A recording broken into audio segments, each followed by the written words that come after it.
Hello YouTube, this is my first video of hopefully many.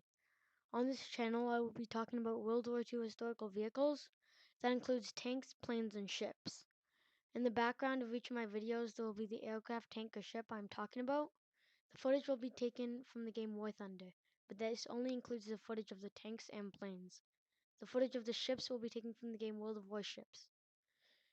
All the footage is not directly owned by me unless I say it is, so I will put a link in the description to all the channels I've taken it from, and I really hope you can check them out, and it would make it really more comfortable for me if you did that. So, if you want to see a specific vehicle, just leave a comment down below and I'll attempt to post the video of it. These videos take me about a week to make, so I can't promise I'll post one every week, but I'll try. So let's begin. Model 229 or B-17 was first rolled out in July of 1935, and it instantly got the name Flying Fortress from a Seattle Times reporter named Richard Smith, who said it was a flying fortress because of the amount of guns on it.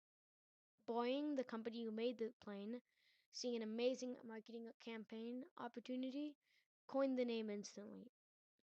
The military was increasing funding on projects such as these because of their need for multi-engine bombers. The B-17 was built from design board to testing in only 12 months. During the testing of the B-17, it was not well prepared for takeoff and it got its wings ripped off. Both pilots died in this accident. The army was extremely impressed with what had happened in the demonstrations previous to this, so they bent the rules a bit and ordered a few more for further evaluation, which means basically just ordering the plane because they wanted it. So now here's some facts about the plane and some interesting things that you should know about it. So the plane design was a low-wing monoplane, and the aerodynamics were taken from the giant bomber named the XB-15. The wingspan of the plane was 103 feet and 6 inches, and the length was 74 feet and 9 inches. The top speed of the B-17 was 287 miles per hour, but the cruising speed was a lower 150 miles an hour. The gross weight of the B-17 was 6,500 pounds, and its service ceiling was approximately 35,600 feet. The range of the B-17 is 3,750 miles, and the power is 1,200 horsepower, Wright R1820-97 engines. The crew for the B-17 is consists of 2 pilots, a operator, a bombardier, and 5 gunners.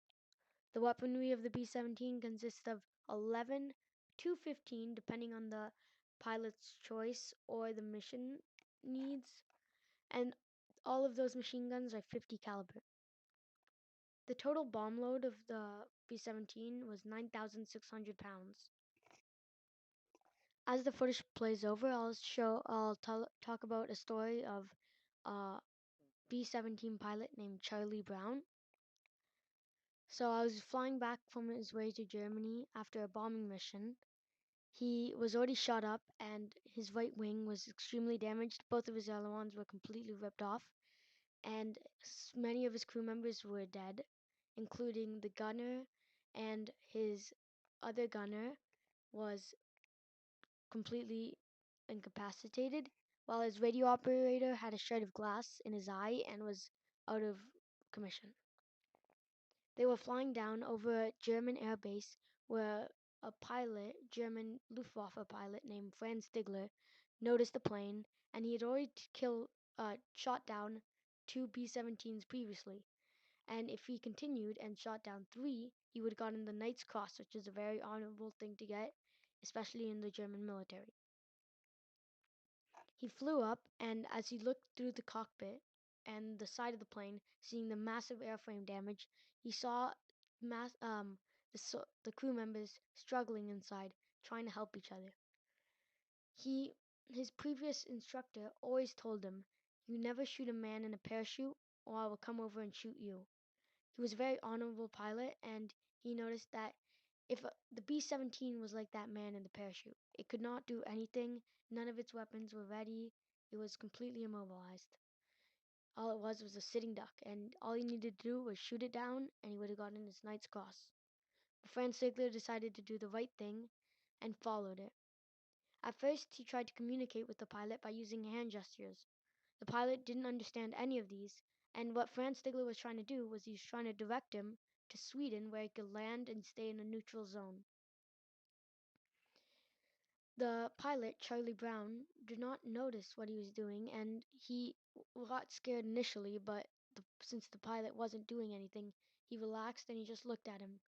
Franz Stigler noticed that they weren't going anywhere and they weren't understanding him, so instead of just leaving, he tried to save them even more.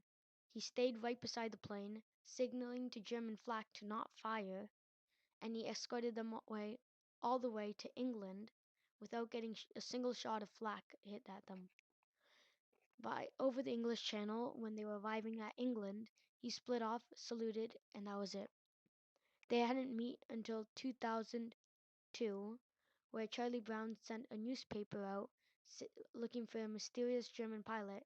Franz Stigler returned the call, and they met up, and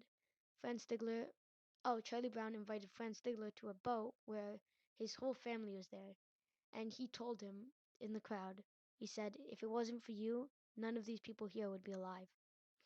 And I found this one of the best stories that I've heard of B-17s, and this is why I decided to share it with you.